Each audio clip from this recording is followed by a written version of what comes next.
So welcome everybody to our October session on the topic of self-directed and staff-engaged rapid resolution. Glad you could take time out of your day today. My name is Grant Martin. I am the network coordinator for CSTN. I want to start by acknowledging that I am situated on the traditional lands of the Haudenosaunee, Anishinaabe, the Napawac, and the Attawandaron peoples. I honor and respect the history, languages, and culture of the diverse Indigenous people who call this territory home, and I'm grateful to have the opportunity to live, work, and play on this land. But I also want to acknowledge too that CSTN is a national network, so from coast to coast to coast, we acknowledge the ancestral territory of all the Inuit, Métis, and First Nations people that call this land home. We recognize the historic and ongoing impacts of colonization, and we are committed to decolonization of our systems and ongoing reconciliation, guided in our work by the United Nations Declaration on the Rights of Indigenous Peoples, the TRC calls to action, the missing and murdered women and Indigenous women and girls calls to justice, and the principles of empowerment and self-determination. A few housekeeping items. I believe everybody is, but in case you're not, please just mute your computer so we can minimize the background noise. Attendees can ask questions at any time by putting their questions in the Q&A box, and then we can review them when we get to the question and answer period of today's session.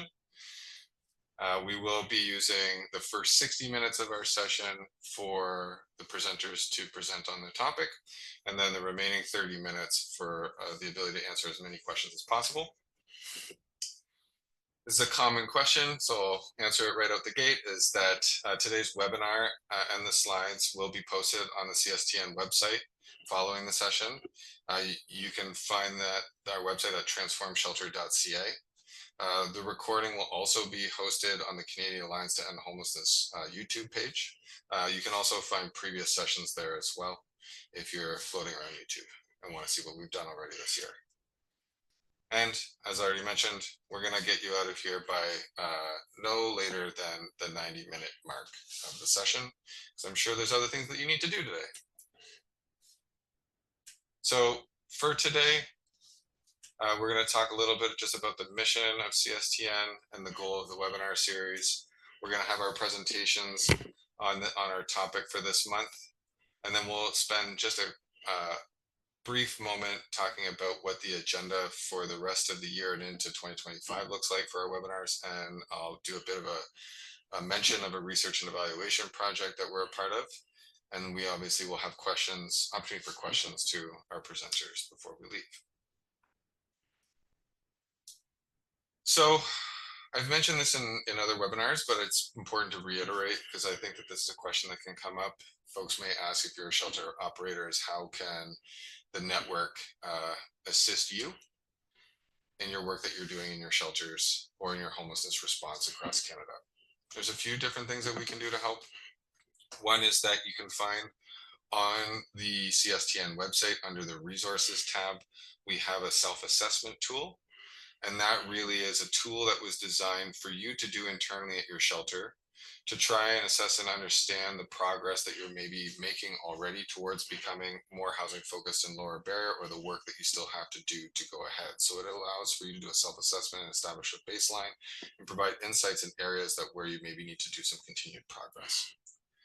If you have any difficulty in accessing the tool or interpreting the tool or how to use it, you can always reach out to me directly and I can do some coaching around that. But also within that resources tabs, we have dozens and dozens and dozens of tools and opportunities for different learnings that are recorded or upcoming that can help you with doing any type of implementation of change work in your organizations. So you can look at them. There's different categories for different topics and then links to all those resources within the resources page. And a lot of those examples are grounded in Canadian examples, but also American examples. And the other thing that we do, and what we're doing today, is that we can help through our series of webinars that we host on a monthly basis. They're the third Wednesday of each month. They're 90 minutes. We try to tackle a different topic each month that relates to shelter work. And we try to invite shelter providers and other speakers who have done this work, who have done some of this transformation work, and can share their learnings and hopefully inspire you to think about how you can do some of this work within your own organizations. So when we're thinking about the webinar series, there's a few different goals of why we host these.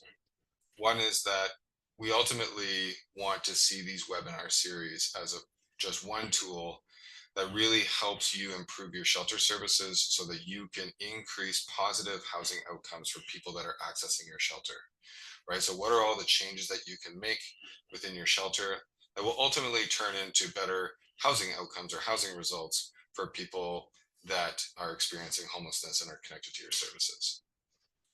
We hope too that some of these things that we teach you in the webinar series will help your shelter also align with the broader community goals around housing and homelessness from the community that in which you're situated in, right? So I think oftentimes emergency shelters can be operating and working really hard and feeling like as if they're a standalone entity that feels like they're excluded maybe from the broader system. And so how do you feel like through this webinar series, like you feel like you're more connected to the system and the community in which you work in, and align your work and your objectives with your community, and seeing that you are a part of that community.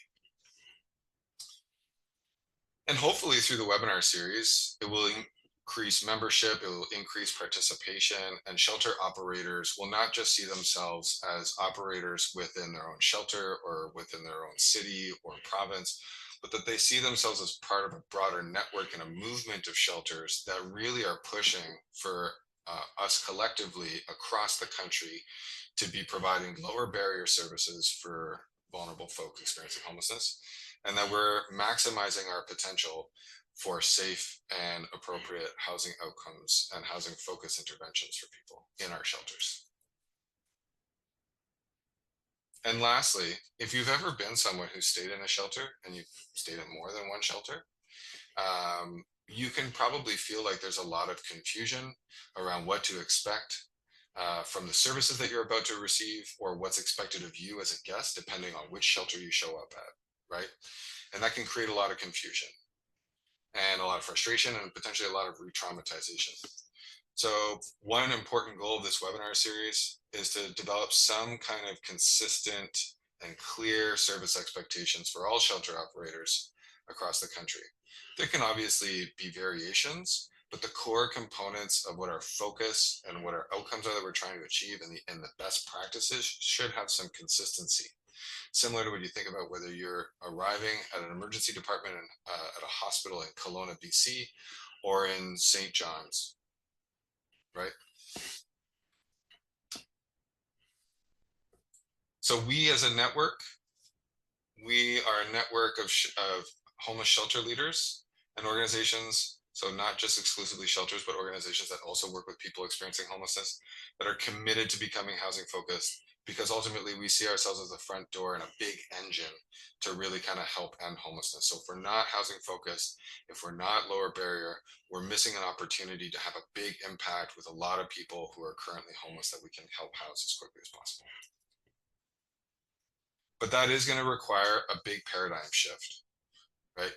I've reviewed this slide in previous sessions, but I keep going back to it because I think that we need to probably move away from a system that we design that looks like this, that is really, really hard, puts a big emphasis on emergency response and not a lot of focus or investment in prevention and diversion or rapid rehousing. And what that does is it puts a massive strain on people to be stuck in almost like putting out fires mode. And it can feel oftentimes like as if you're working really, really hard, but without achieving different outcomes. Because what you're doing unintentionally is working within a system that was designed to make it really, really easy to enter into shelter and really, really hard to get out. And then just try the best you can to keep people alive and provide basic needs. You've also become, through a system like this, unfortunately, the de facto location for people to end up because of limitations from other sectors, right? So people with no fixed address upon discharge or release from prison or hospital go to shelter. right? You get evicted, go to shelter. Conflict with family, go to shelter. Child welfare hasn't resolved your homelessness before you age out of care, go to shelter. And we can see it from shelter providers, we can feel it and we know it, is to say that puts a big pressure on you to be a lot of things to a lot of people, and not necessarily figuring out how people can exit your setting as quickly as possible. That's managing the issue, that's managing the crisis, that's, trying to put out a fire constantly. And then we're wanting to move to something like this, which is about a paradigm that looks at ending homelessness. So how are we making sure that we maximize our focus on prevention and diversion strategies for anybody that can be prevented from entering into shelter, that we find safe and suitable alternatives for them, uh, that if we can prevent someone from ever becoming homeless in the first place, that we have resources available for that. But of course, we still have emergency response for folks where we've exhausted those resources and it is appropriate for them to come in. But we don't lose sight that the emergency response is part of a process. It's not a destination. And it's ultimately about how do we make sure that we have the right resources to move people out as quickly as possible in a safe way that hopefully gets them rebounded into housing as quickly as possible, and that they don't normalize the experience of being homeless and don't need to experience it any longer than what's absolutely necessary. And so for some of you in this transformational change process, you may have been already doing housing focused lower barrier work for a long time, and so you've already gone through these feelings of this process of change. But for a lot of you, this is brand new, or you find yourself somewhere in between. And I've reviewed this in previous webinars, but like we can start with this idea of like where you've seen that there's a need to change. So you're on the left side because what you're doing isn't resulting in people getting housed from shelter for whatever reason that might be. There could be lots of different feelings like confusion, which is the next one. So you don't know what the changes will be and how it will impact you or the people that you work with. You might also be feeling some feelings of anxiety and loss, like I don't know if this housing focus or lower barrier work is the type of work that I signed up to do, and now all of a sudden my job description or the culture of the workspace that I'm working in is changing, or maybe I like my long-term guests in our shelter and I don't want to see them leave because I'll miss them and they're really helpful to have around. And the new people that come in and take the beds that they've left may be really difficult to work with. And that just makes my day harder. These are all legitimate feelings. But hopefully, as you go through these, you're going to start to get greater clarity, hopefully, through the coaching of the webinar series and the coaching in your shelters around what the new work looks like, and a new understanding of the new vision and what you're trying to achieve. And some of you may start to feel like you're starting to integrate new practices into your shelter to help you achieve that new vision. And then with that comes restructuring of positions, restructuring of programs. But that restructuring isn't scary, or it shouldn't be scary. I get it, change is scary, but the restructuring is just look at it from like improvement changes, right? As opposed to just restructuring. So I polled, or I asked people to follow a poll each month to kind of say where you kind of feel within that transformational change process. So which one of these is the answer that you feel like you're currently at? I asked that question because it's important for me to know where my audience is at in this change process, what they're feeling, so that we can think about how we present the material and what coaching needs to take place. And it's like giving me like a bit of a barometer of the audience.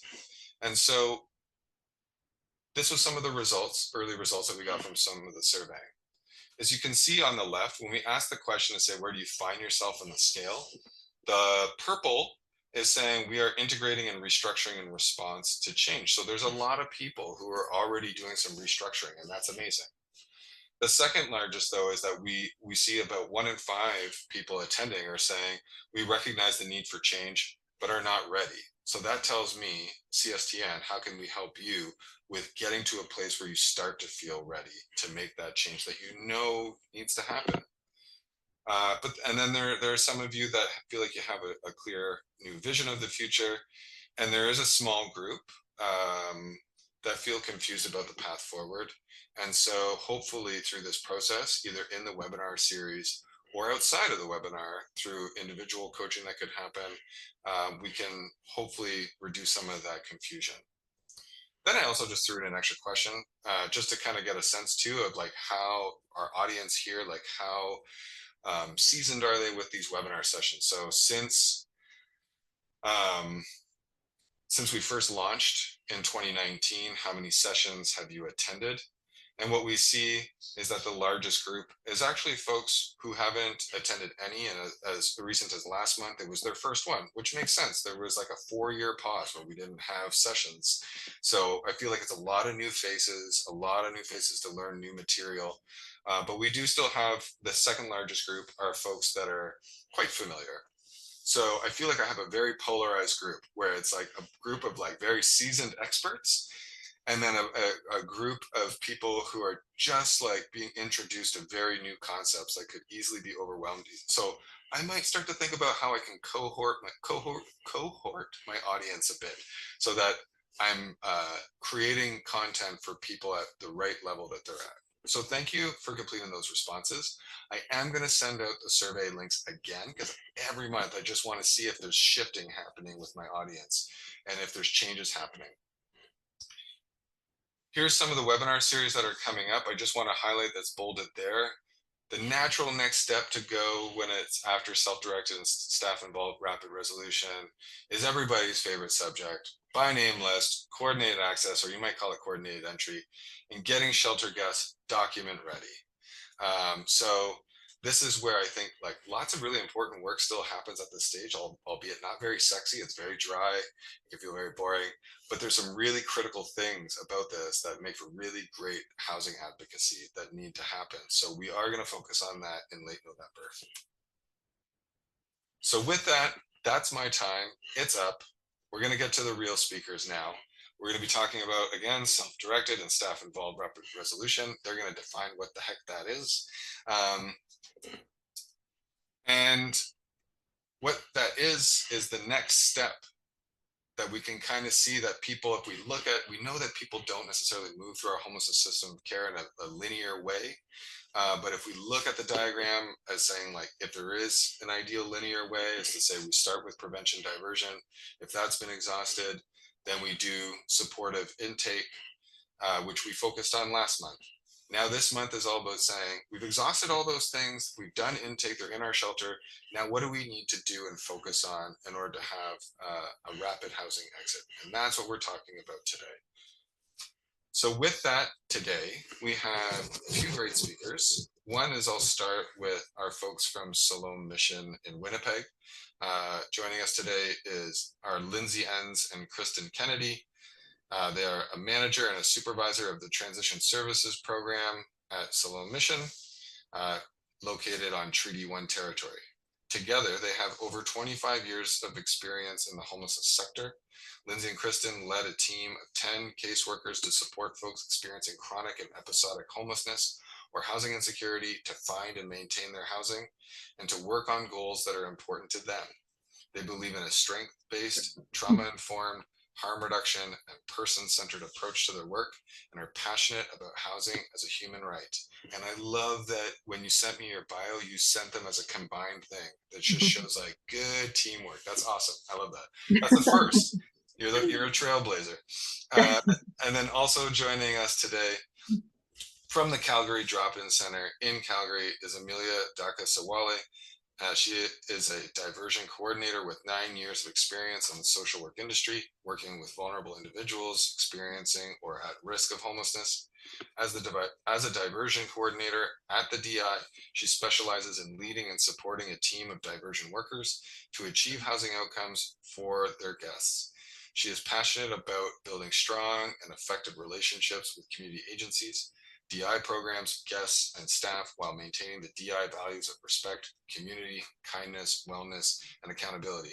And I love this next part. When she's not at work, she mostly plays the role of being her 3-year-old daughter's #1 cheerleader for her swimming, ballerina, and gymnastic classes. Thanks for sharing that. And welcome all of you.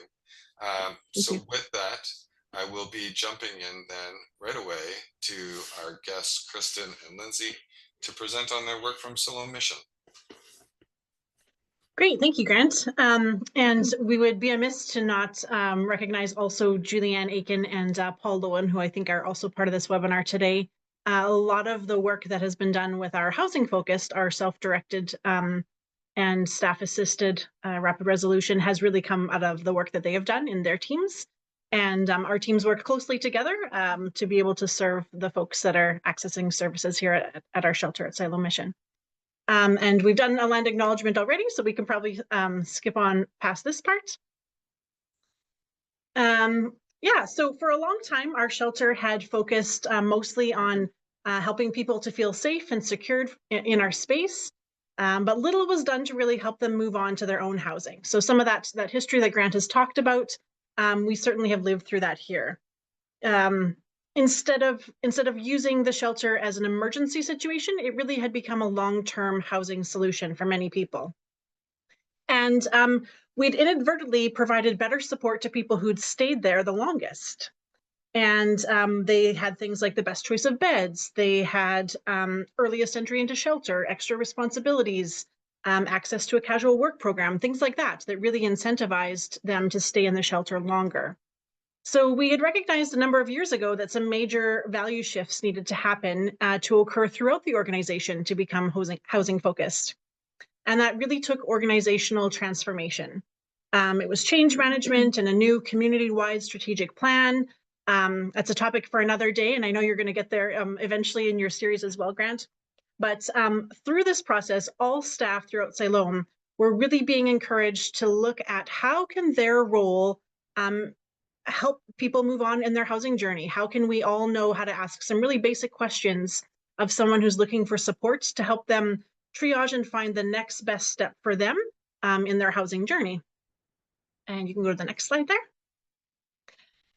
So having truly accurate results is a bit of a challenge. It's not always known when someone leaves the shelter whether they have self-resolved or whether they were receiving assistance from an outside program, or if they left to go to one of the shelters that's not connected in our HIFIS network, because we have some emergency shelters in Winnipeg that are not on HIFIS. So these numbers are from our first year of collection in running a housing-focused casework program. 32% of the folks who enter our shelter leave within the first week. 63% stay 1 month or less. 93% of folks stay less than 6 months. And only 7% of people stay longer than 6 months. So that was a real surprise to us as a housing focused, as a housing first casework team, because of course we're often working with the folks who've been experiencing the longest periods of homelessness, the chronic, the episodic homelessness. But really interesting to see that truly the bulk of the folks aren't staying here that long. It is difficult to differentiate between those who are self-resolved and those who've just moved on to a different shelter or received supports from another agency. But in the last year, we're aware of 112 shelter stayers in their journey to housing. So that's roughly 12% of the people who left the shelter and did not return. So of those 112 that we know about, 86 were staff assisted, 86%, sorry. So that's the bulk of those folks. There is a big gap in the data collection here to know exactly what happened with those other folks. We recognize that they may have entered another shelter, they might have entered into hidden homelessness. And so that's, again, part of that coordinated access system with having everybody tracking data the same way. We're still kind of working through some of those pieces in Winnipeg. So yeah, we can move on to the rapid resolution at Silo Mission and skip to the next one. So we do have 2 different streams of rapid resolution here at Siloam. We have the self-directed stream and the staff-assisted, and we're going to talk a little bit more about each of those in-depthly. Starting with the self-directed. So one of the first steps that we did was we have computers in our common area where people can access to be able to check their email or various resources throughout the day. And so for the home page, the home screen, when you first log onto that computer in our community areas, it's a home page that has quick links to housing, to ID resources, income resources, and all the quick links that are, it's plain language, easy to see. Current housing listings. Yeah, current housing listings. And So those housing listings are updated weekly. We have an admin person who is part of our team in transition services, and part of her job role is to weekly go through all of the various places online where we can look for housing and to update that list so that it's easily accessible to any caseworkers, but also to any community members that are just looking for housing on their own. It's organized in a way that people can easily navigate according to like the cost and the size of the unit.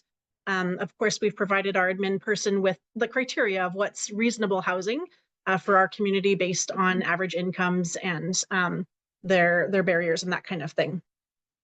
Also, we provide printed resources that are available in common areas, things like subsidized housing applications, rental guides, signage and brochures about local resources. Also, what they have been doing in the shelter, the overnight shelter, is after 3 consecutive weeks of staying in the emergency shelter, a guest receives a resource packet. And that packet contains similar things to what they would find on that computer home screen, things like housing resources, ID resources, income resources, and also a QR code linking them to that computer home screen. So if they do have a cell phone or a tablet or something like that, they're able to connect to that right that way. If they continue staying at Siloam, then they get another packet every 4 to 5 weeks on their beds in the shelter. Then we'll move on to staff assisted. So as we saw in the stats, most of the folks who we've known that they've gotten housing, it's been through staff assisted interventions. And so on the spectrum of housing first, or of housing assistance, sorry, this is the lowest level of staff assisted support. So in our shelter, these positions are called housing-focused caseworkers. And their work is made possible through the HOMES funding, which is a provincial funding here in Manitoba. Ideally, what we're looking at in these positions, and something that we're working towards, we haven't quite been able to get there yet, but we're ideally looking towards weekly check-ins with people who are new to Siloam Mission in those first 40 days. So best practice would be daily check-ins in the first 21 days, but we know that we just are not there with the staffing that we have. And also just some of our processes in identifying folks, it doesn't happen that quickly. So we're working towards that, but realistically speaking, within those first 40 days, they've had sort of a weekly check-in with a caseworker. And then after that 40-day mark, then the frequency of the visits is reduced so that the attention can be focused on those who are, again, new, and those that have been staying around a little longer. The focus usually goes towards connecting them to other resources that are probably going to be needed to be able to support them longer term.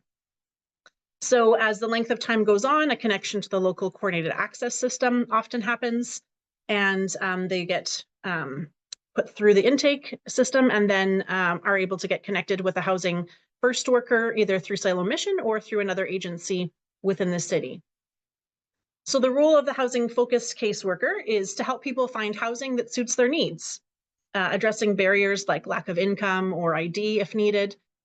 They assist people to attend viewings and complete applications. They can provide bus tickets or accompany them to appointments, like to viewings with the landlord if needed. They also assist people to get basic needs for when they are setting up their first home.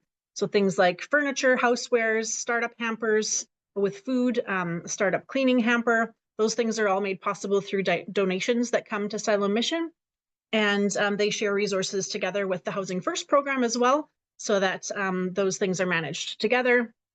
Also connecting to community resources like free furniture stores, food banks, all those kinds of things. Also then they're required to update their HIFAS status with the change that they've moved into housing, just so that we can track those things well. Moving on to the growing pains. One of the challenges is in measuring the length of time in homelessness is that, like I mentioned before, there are multiple emergency shelters in our city, and not all are currently recording their stays in HIFAS. So we're working with some limited information here. Sometimes the folks that we think are new to homelessness are actually just new to our shelter. They've maybe been experiencing homelessness, but it's been in other places. So we have to work with the data that we have to try to direct resources where they're the most likely to be effective. So as I mentioned, although weekly conversations are the intention, in reality, that first conversation often wasn't being assigned until the data was collected, like for an entire week. And then By the time the team met to then assign who's going to be having that conversation with them, it really had been at least a week before they had even kind of been notified, flagged, like somebody needs to reach out to them. Then when they were assigned a housing focused caseworker, it often then took some time for that worker to find that person and to know who they were because they're new to our shelter. So not a lot of staff knew them, and it took a little bit of time.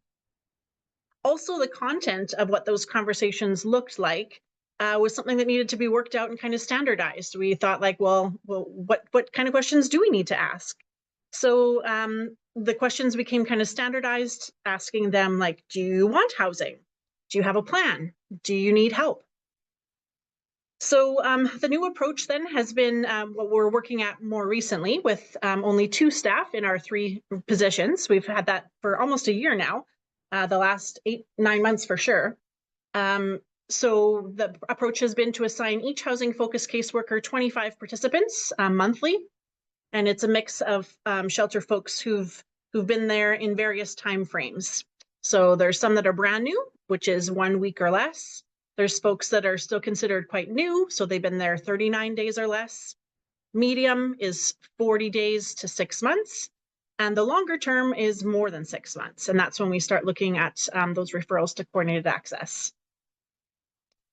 Some of the wins, however, that we've seen is that it builds hope with others who are experiencing homelessness. When they see their neighbor move on and into their own housing, it helps them to have hope that they can too. Community members often will tell the things that they have learned to the others that they're spending time with, and then there's some peer assistance that happens. It also opens up space in the shelter. People are consistently turned away from our shelter because it's full. And this is also why it's important that this is one of the levels of support that's needed, but diversion is needed too. We need to be able to help some folks divert before they even end up in shelter. If we consider that roughly 1/3 of shelter users are there for a week or less, moving someone who's long-term into housing could free up that bed for up to 52 unique individuals in the course of a year. I realize it's not quite rapid resolution, but I'm convinced that some of the folks who are long-term in our shelter could have been rapid rehousing when they first arrived. So that quick intervention can help prevent chronicity. Of the 112 people that we knew had entered housing in the last year, 10 returned to the shelter. So that was 9%. So that wasn't a huge rate of shelter return. Yeah, part of the big challenge in that is also picking the right staff and onboarding. And Kristen's going to talk a little bit more in depthly about that part. I just wanted to connect with Grant very quickly, just so I know how much time I have left for this part. I'm thinking 10-ish minutes, but I just want to double check. Yeah, you have 10 minutes. Perfect. We can do it. All right. So we talked a lot. Lindsay shared about, kind of the staff assisted piece as well. And so one of the things that we've been talking about, so Lindsay and I, to avoid confusion, we don't manage the housing focused casework team, but we do manage the housing first team. And so we've kind of talked about how do we go about picking the right staff to be able to do staff assisted work well. So we thought, sorry, next slide, Grant. So kind of the first thing that we've talked about is just being really clear on our values. So silo mission, Lindsay mentioned that we've been through a new strategic planning session. And so we have clarified our values, which has been really wonderful for us. So they spell HEART, which makes it easy to remember. So we are holistic, equitable, we value altruism, relationships, and truth and reconciliation, and that guides the work we do. Excuse me. And then Lindsay and I had talked about kind of in transition services, what are our non-negotiables? When we're hiring staff, what are the non-negotiables to be able to do staff assisted work well? And so when we were picking our framework, we picked what we felt was best practice from what we were reading and from our experience in the sector. And so we landed on person-centered approach, trauma-informed, strengths-based, harm reduction, and housing first. So we've decided that these values are non-negotiables for the caseworkers that work in our program in Housing First. So next slide, we wanted to talk about how do you actually go about bringing this to be? How do you action your values? So one of the things that we really try to focus on, because we're working with folks who are experiencing chronic and episodic homelessness, And so one of the things that helps us to remain person-centered, strengths-based, trauma-informed, and to kind of help us shift momentum, right? So sometimes it can be discouraging work, you all know. It can be really hard and kind of a slog sometimes, especially when you see people just falling through cracks again and again and systems not supporting folks the way that they should be supported. So one of the things that we do is we talk about SIGPAR, or significant participant accomplishments. And so we meet as a team weekly, and we chat through what's going on for folks. And we also reflect those things back to community members we serve. And so if they've gone to a viewing or something, hey, that's a significant accomplishment, good for you. But that's also language we've adopted among our teams, and I think that it's really built some momentum. And it does help us to be strengths-based. So we also want to talk about how we interview folks. So I'm hoping that I'm speaking to some folks in the virtual room about who are involved in hiring and onboarding. And so Lindsay and I have talked about, what we've really tried to examine our interview process, because we understand bringing in the right people is super important for this work. This isn't an entry-level position. This isn't something that we can expect people to do with no training and knowledge. We're working with folks who are experiencing a significant trauma. And so in our first interview, kind of typical, what do you think a typical day looks like? That's a great chance to find out what their expectations are. Some scenario questions, of course, some knowledge of, what is motivational interviewing? What is strengths-based approach? What does trauma-informed mean to you? Why are Indigenous people in Winnipeg significantly overrepresented in the population of people experiencing homelessness? Of course, why should we hire you? Prerequisites, you obviously need a driver's license when you're a caseworker driving around. A satisfactory criminal record check, I want to highlight that word, because we also have a large emphasis on hiring folks with lived experience. And we're not aiming for current living experience for the casework role, but we are aiming for lived experience, and we are really, really lucky to have some fantastic caseworkers on our team with lived experience. So we've also, we were getting some folks that we were like, man, these folks are going to be great caseworkers. We're so excited. And then sometimes when they started in the role, we found it wasn't the greatest fit. So Lindsay and I kind of tried to put our heads together. What can we do to kind of try to figure out, how can we figure out if they're going to adopt our value system? Because when we have one thing to answer that in a question, we'll write it down on paper, and but how does that actually translate into real life? So silo mission is big. Maybe Paul or Julianne can correct me, but I feel like we're maybe at around 200 staff right now. And so what are the things we can do to really get to the core values? So after some chats with our leadership team, we came up with this concept of the second interview. So we're going to switch to the next one, and we're spilling our secrets here on YouTube for the, but this, we've introduced a role play as our second interview. We do not tell folks who are coming in for our second interview that they're going to be role playing. The reason for this is the element of surprise. So if you've done casework yourself, you know that sometimes you're walking into a situation where you weren't expecting this. And so it's a very valuable experience to catch somebody's true reaction to a situation. So what we do is I've also noted here that it's the best thing that we've incorporated in our team in recent history to be able to find the right fit. And I would say since we've incorporated this, we've had huge success. So our goal was to be actionable today in the steps that we can give you. So if you're a hiring manager, this has been the biggest thing for us, hugest, okay. So first we explain kind of, transition services is a strengths-based, person-centered, trauma-informed, harm reduction, and housing first program. So explaining those values that you want them to role play from. We explain the background of a scenario. So we might say, oh, this person is this old. We've been working with them for this long. This is all fictionalized, of course. So we say, we've been working with them for this long. This is what you've worked with them on so far. And then we say, now you show up for a home visit. And when you get there, you see this, you see this, you see this, you see that. And then they go for it. They tell you that they want to leave the housing. They tell you this, this, this. Role play it. And so sometimes people are like, okay. We always like to give the disclaimer, of course, that obviously this is not an organic situation. You're sitting in a room with me. I'm role playing the participant. And you don't have the visual cues of, oh, there's needles in the bathroom, or oh, this person's like there's cockroaches or different things.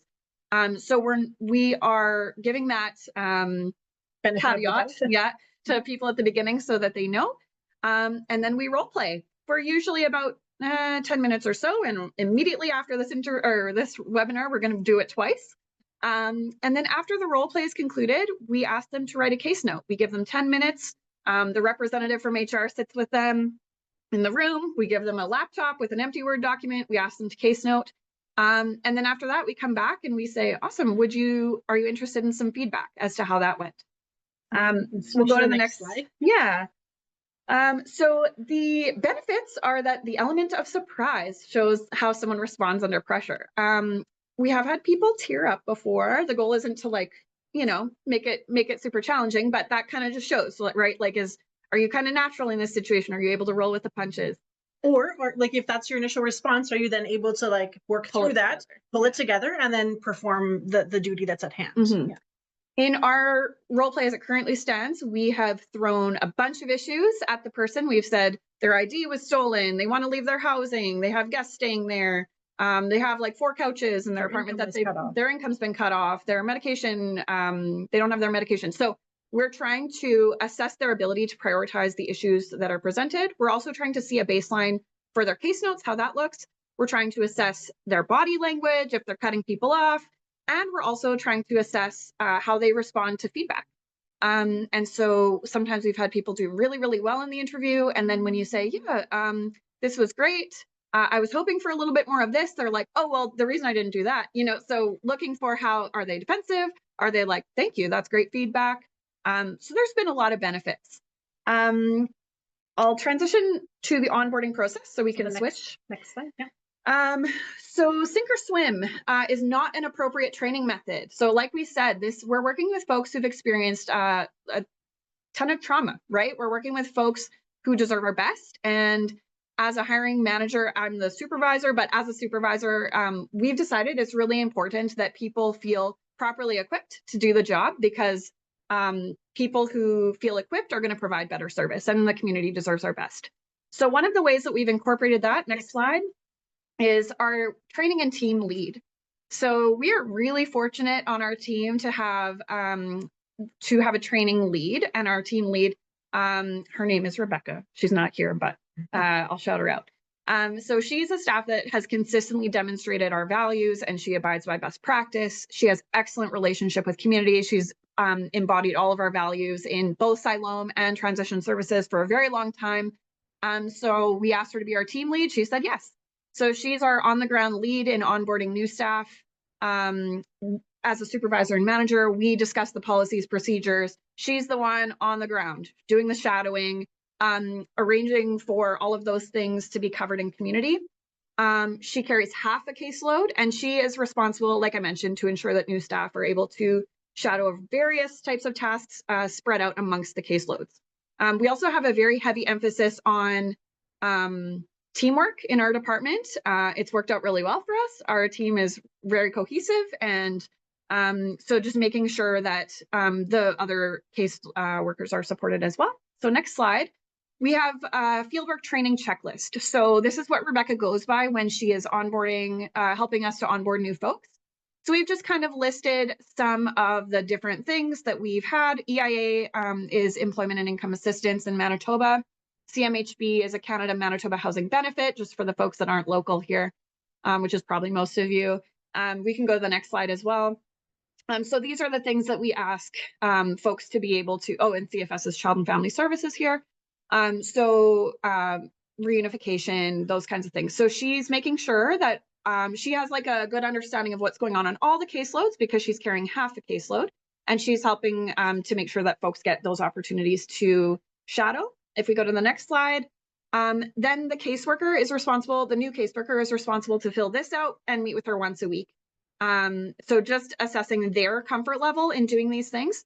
And we ask them to be honest. It's, we're not going to be mad if you've, seen 4 harm reduction conversations and you still feel a little bit uneasy or whatever. We want to help you until you're able to get there. Next slide is just the rest of the tasks. So they fill out their comfort level with that as well. And then we're almost done here. Staff that feel equipped and supported will provide better service. So that's absolutely our priority, is ensuring that staff wellness is prioritized, because we want to work backwards, right? If we want the best for our community, if we want them to move on quickly, if we want to be providing the support that they need, person-centered, we need to make sure we're investing in our staff as well, to make sure that they can do that best staff-assisted work. Next slide just kind of talks about what that looks like for us. So Lindsay and I, we do our best to have an open door policy. I'm sure they're walking by right now and like, why is your door closed? We do our best to do that, of course. We also really, really value leadership participation in direct service. And so it would not be uncommon for Lindsay or I to go with a caseworker and do prep for a bed bug spray or those kinds of things, because we really kind of want to model that we're not going to ask anybody to do something that we're not willing to do ourselves. Of course, we want to be cost efficient, and sometimes it makes more sense to like hire somebody to do that, hire somebody to do a move. But it's really important. Lindsay has scrubbed out many an apartment. And so she's kind of just a shout out to her that she's modeled for me kind of the leadership that I want to emulate. So we're a package deal here. We also incorporate a wellness hour every month. So once a month, it's on the honor system, but our team is honorable and trustworthy. We ask our staff to take 1 hour per month paid time that they can either engage in counseling, a gym class, whatever fuels themselves for personal wellness. We can open opportunities up for them. We can't make them take it for what we want them to, but we can provide the opportunities, right? It's really not a huge investment. Like, it's not going to cost us a lot for 1 hour a month, but it really does go that extra mile to show people that we care. We also have a culture of safety to learn. It's very important that we create room to make mistakes, and we try to model as well when we make mistakes, not if we make mistakes, when we make mistakes and failing forward. And so we really focus on that.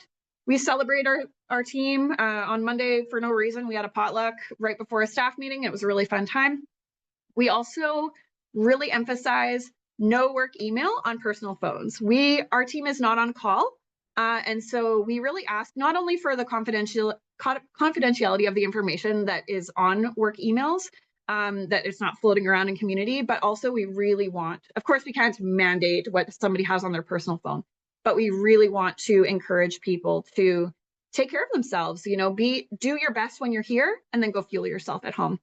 And so last slide, we just wanted to leave you with this idea that keeping the right staff in the right role is a different goal than staff retention.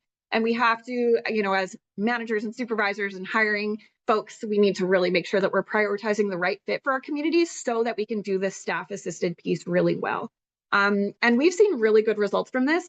Sometimes this means leaving a position vacant. Lindsay and I have posted so many times and not ended up hiring anybody, and then posted again and found the right fit. So it's not about just having a butt in a chair. It's really, really about having the right staff in the right role.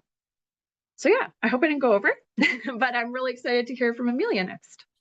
Yeah, I mean, you went over, but you went over with some really great stuff, and so I didn't want. And I think that we'll just shift our time frame, because I think there was some really practical takeaways from that, like beyond just rapid resolution, is then like, how do you operationalize that? But then how do you find the right people, and how do you retain the right people to feel like they're doing great work and can continue to do that? So I also love SIGPAR. I'm going to use that. And I really love that idea of you talking about like sink or swim is not an appropriate training method, because I've been in lots of my own personal experience, have been in a lot of workspaces where that did feel like the culture, and wondering why they were cycling through so many staff so quickly and that quick turnover. But yeah, we will move on then to Amelia. And Amelia is joining us from the DI, as I mentioned. And what I like is when I received both shelter operator slides for today's presentation, they're both talking about rapid resolution, but they both take it on from slightly different approaches. So I thought it was good to have them co-present. So you can see the slight differences, and you can see there might be examples of things that are easier to integrate into your shelter from one or the other. So with that, I'll pass it over to Amelia. Thank you so much, Grant, and hello, everybody. Appreciate the opportunity to just share with you guys what we do as a diversion team at the Calgary Drop-In Center. Yes, as he earlier introduced, I'm the diversion coordinator, and our team is currently a team of 10. We have 2 ID specialists, and then the remaining are pretty much diversion workers supporting towards housing. In the same way, I would like to acknowledge, and also in the spirit of respect, reciprocity, and truth, we honor and acknowledge Mokinsitis and the traditional Treaty 7 territory and oral practices of the Blackfoot Confederacy, Siksika, Kainai, Piikani, as well as the Iniyahi, Nakota, and Tsuut'ina nations, who acknowledge that this territory is home to the Métis Nation of Alberta, Region 3 within the historical Northwest Métis homeland.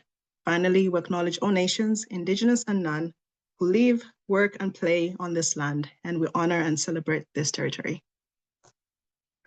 So today I'd just like to go through the overview of our program, a bit of the criteria and referrals, and then we'll look a little bit on our housing first and where we fit in as a diversion program at the DI, and then just a little bit more in detail of what diversion is. So diversion pretty much is focused on brand new individuals coming into the DI, either new to homelessness or just new to the DI. We want to support them and in order to so that they can really integrate back into the community. And we'll look at what that process looks like later on. We're funded through the government of Alberta, as well as Calgary Homeless Foundation, to provide with relocation costs. It could be first month's rent, damage deposit, and any other supports that we can provide, depending on what their needs are. Our goal is to integrate the ideas of housing and health and community as part of the DI housing focus approach. With this, we incorporate a lot of other goals that individuals might have into housing, because we recognize that they might have maybe mental health going on, physical health going on, but maybe it might just be, they just wanna be a part of their, culture supports in the community. So housing comes into play as well as, everything else that's going on around them. Next slide, please.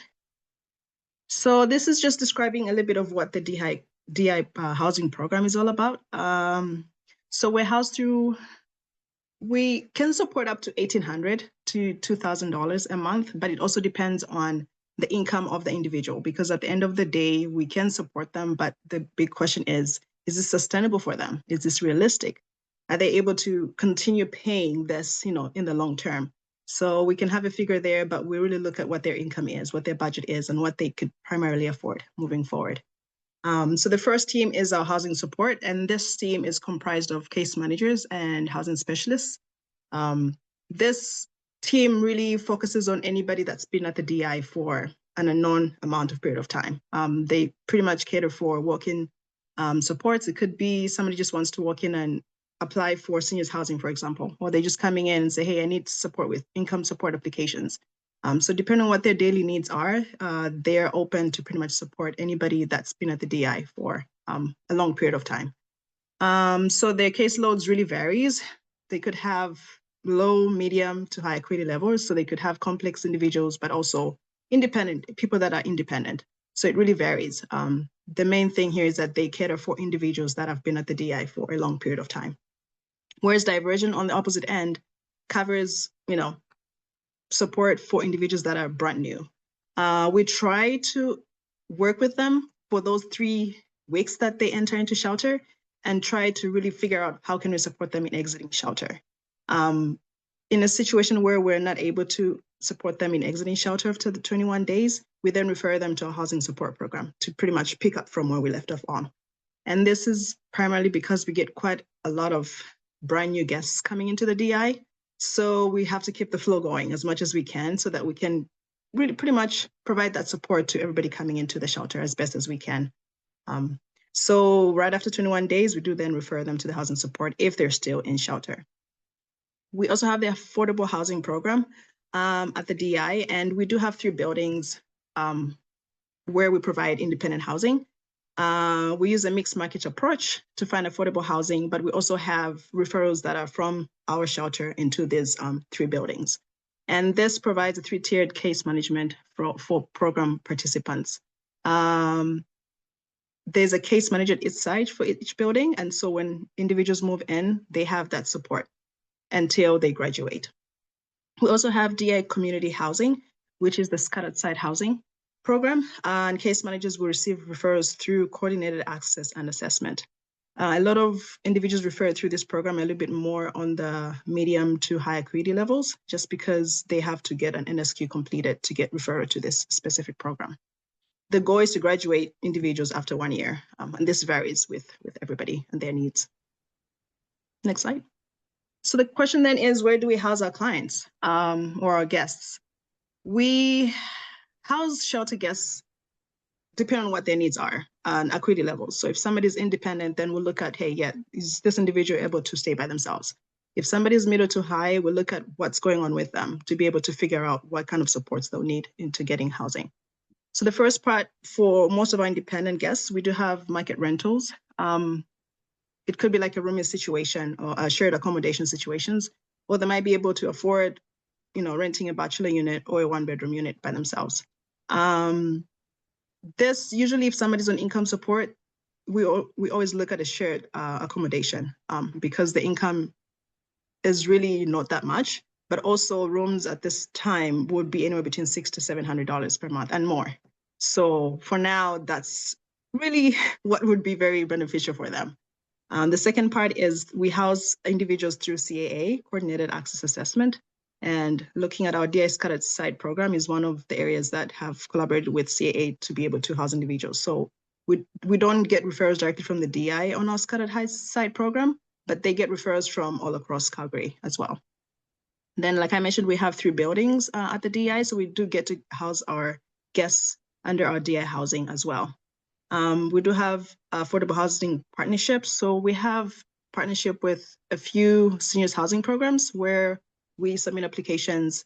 We've collaborated with them in terms of just being able to mediate if needed, being able to give ongoing supports to individuals that we house there.